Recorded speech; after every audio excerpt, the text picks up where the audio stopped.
कानपुर में कल्याणपुर इंदिरा नगर के बुद्धा पार्क में भारतीय संविधान दिवस एवं बहुजन मेला का आयोजन कानपुर नगर की सभी अम्बेडकरवादी, मानववादी, सामाजिक संगठनों द्वारा किया गया, जिसमें कानपुर नगर की विभिन्न क्षेत्रों से रैली के माध्यम से कारें, मोटरसाइकिलें व अन्य वाहनों से प्रातः काल से ही कार्यक्रम स्थल पर आना शुरू हो गया था।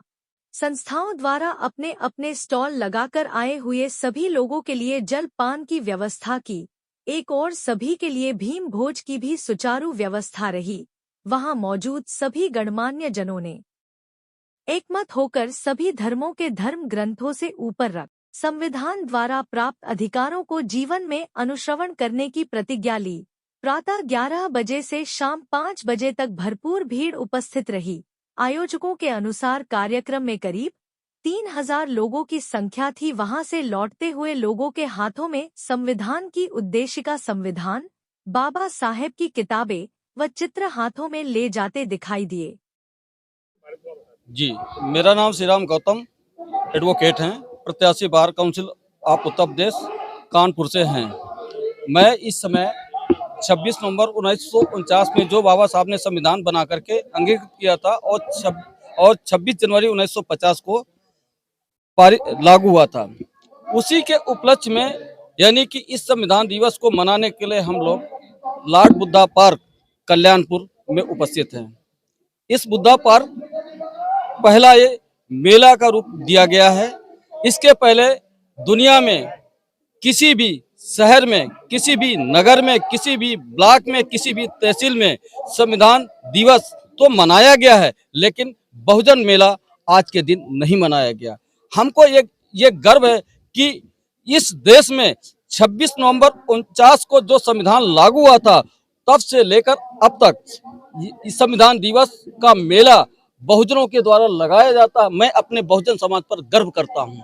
क्या संदेश देना चाहते हैं प्रदेश में अपने द्वारा? मैं संदेश यही देना चाहता हूँ कि जिस संविधान के बल पर हम लोग यहाँ स्टैंड संघर्ष कर रहे हैं, पूरे अधिकार मिले हुए हैं, हमने सामाजिक, आर्थिक, राजनीतिक परिवर्तन लाया है इस संविधान के द्वारा। इस संविधान के पीछे जो कुछ लोग पीछे पड़े हुए हैं, खंडित करने का काम कर रहा है, तो हमारा समाज इतना मजबूत है, इस संविधान को कभी भी खंडित नहीं होने देगा और ईंट से ईंट बजाने का काम करेगा। मैं यही संदेश देना चाहता हूं, चूंकि वहां पर एक हाउस चलता है, हाउस के माध्यम से अभी तक कोई भी प्रत्याशी जानकारी नहीं देता चला आया है। श्री राम गौतम जीत करके जाता है तो पहले दिन पहला हाउस जब होगा, जो हमारे क्षेत्र की या जो भी तहसील स्तर से लेकर जिले स्तर तक जो कचहरी की जो प्रॉब्लम होगी, जो वकीलों की समस्या होंगी, मैं पहले उस हाउस में रखने का प्रयास करूंगा। उसकी जानकारी हम अपने कोर्ट में, कानपुर में या कहीं किसी जिले में उसकी जानकारी देने का प्रयास करूंगा। जब चुनाव आता है तब किसान मेरा अभी तो मैंने मैनिफेस्टो जारी नहीं किया, चूंकि अभी हमको नामांकन संख्या नहीं मिली है, इसलिए अभी इसके बारे में हम कुछ नहीं कह सकते। जब मिल जाएगा उसके बारे में हम मैनिफेस्टो के माध्यम से जानकारी देंगे। मेरा नाम एडवोकेट आकाश सिंह बादल है। आज हम लोग बुद्धा पार्क इंदिरा नगर कल्याणपुर कानपुर नगर में पधारे हुए हैं। यह पार्क 1997 में बहन मायावती जी का जब शासनकाल था, तब उन्होंने अपने शासनकाल में इसका निर्माण कराया। आज यहाँ संविधान दिवस 26 नवंबर 1949 को भारत का संविधान बाबा साहब अम्बेडकर और उनके सभी साथियों ने मिलकर तैयार किया था, अंगीकृत किया गया था। तो 26 जनवरी सन 1950 को लागू हुआ था।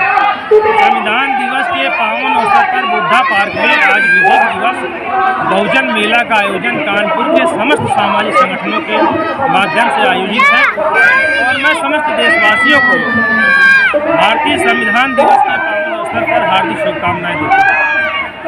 भारत के संविधान के द्वारा सबसे ज़्यादा यदि लाभ हुआ है तो इस देश के पिछड़े वर्गों को, इस देश की महिलाओं को, इस देश के शोषित, पीड़ित, वंचित समाज को सबसे ज़्यादा यदि लाभ हुआ है, इन लोगों को हुआ है। इन लोगों को भारत के संविधान को अच्छे तरह से पढ़ना चाहिए और सरकार में बैठे लोगों को भी संविधान पढ़ाया जाए।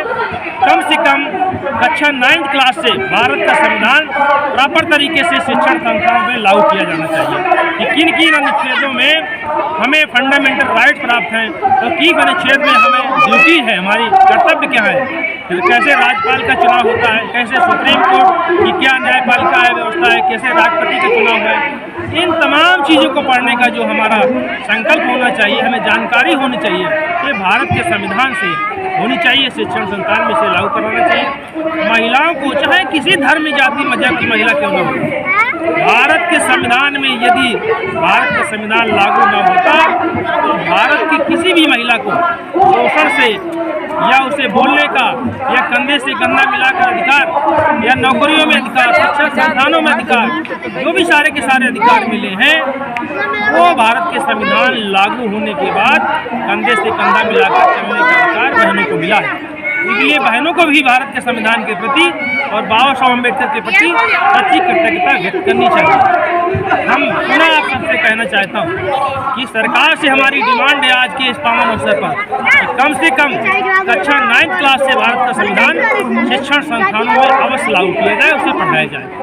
तभी हम लोग अपने फंडामेंटल राइट को समझेंगे और अपने कर्तव्यों को समझेंगे और तभी भारत में एकता कायम रह सकती है। यदि भारत के संविधान के प्रति किसी भी प्रकार की छेड़खानी की गई तो भारत ये अखंड खंड हो सकता है।